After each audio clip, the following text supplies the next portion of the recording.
Hi, I'm Kim Conis, Managing Director of the AMBA, and here with me today is Jim Sperber, who happens to be the owner and president of Master Tool and Mold in Grafton, Wisconsin. Master Tool specializes in multi-cavity, close-tolerance molds and dies, specializing in servicing a wide variety of industries, including medical, housewares, lawn and garden, and plumbing. So good afternoon, Jim, and thank you very much for joining us today. Good afternoon.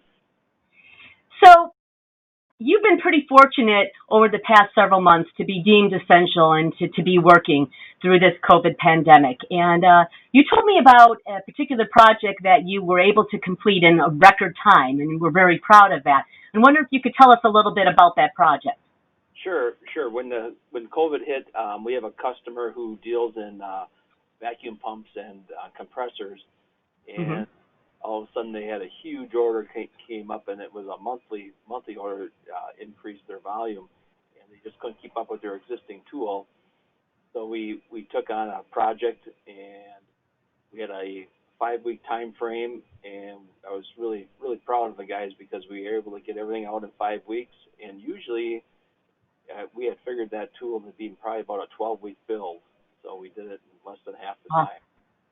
That's amazing. You know, you hear a lot of stories about that, but can you attribute your, decrease in turnaround time to anything in particular? I mean, when you look back at that, how do you think you were able to accomplish that all of a sudden when you needed to? Well, it was long hours, and it was interesting because, like all our vendors and suppliers, as long as we told them it was a COVID-19 mold, they jumped to the order. Like steel, we got within a day. Everything came through. I mean, and it was really amazing how that worked and stuff. And we were able to get going and cutting. And our customers understood too at the time, or our customer understood at the time too, or there to meet his delivery dates. There was a lot of things we would have to start without their approval, and they just had to trust us that it was going to work. So trust. That's interesting because it's the whole pipeline, right? It's the whole supply chain all coming together, but trust. Right. That sounds like it's a huge key because you had to do things like going ahead without approval, things that you normally business practices that you would not employ. Right. That's interesting. Well, that's really great. It probably feels really great to be a part of helping and knowing that you're a part of getting what needs to be done. So that's fantastic.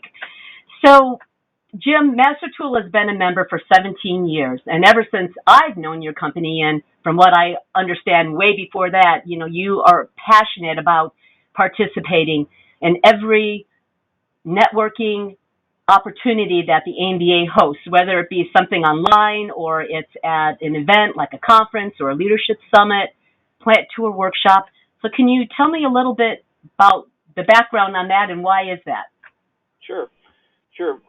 We were, as a company, we were always a member of the AMBA, I believe, from actually early on, in the mid '70s. We joined American Mold Builders. Oh, okay. And I became active in the early '90s.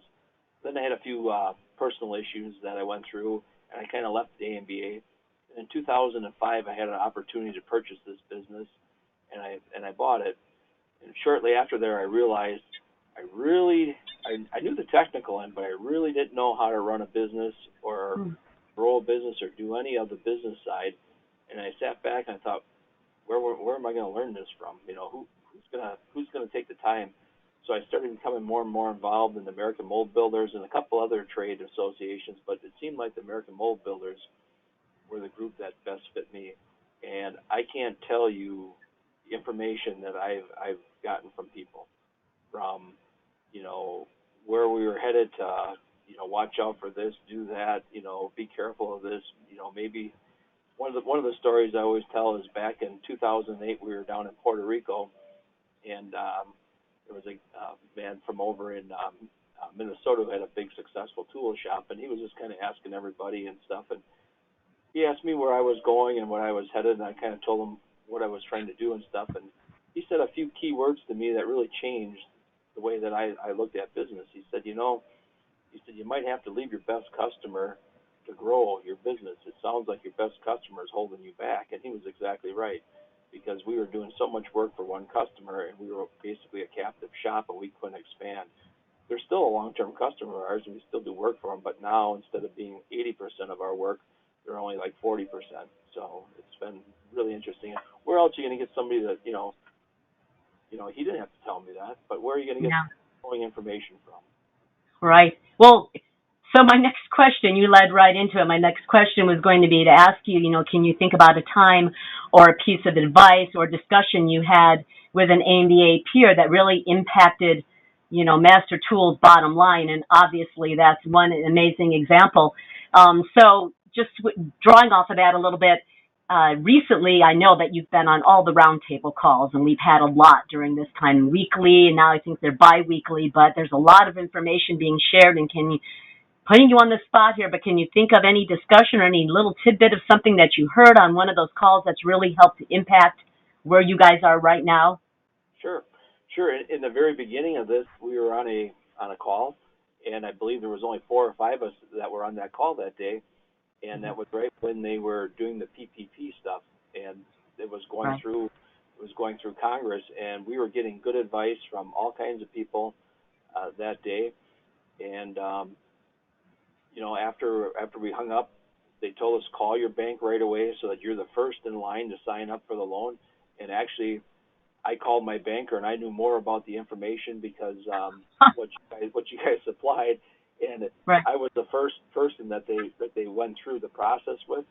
Mm-hmm. They said, well, you'll be our trial since you know more about this and you were the first person to call when time comes and stuff. So that really worked to my advantage because we got approved right away and stuff. So, and That's awesome.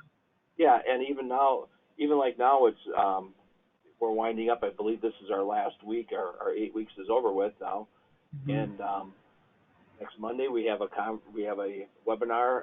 Ellen's going to give a webinar, and or Mike, which one of those Right. two? Alan, yep, you're right. Ellen, and it's on how to get forgiveness going. Right. And my bank sent me a letter out and stuff, and they have their portal set up, and they're like, okay, Jim, so can you quick do this so we can see how it all works? Right. It's just you don't get information like that from anybody else. Right.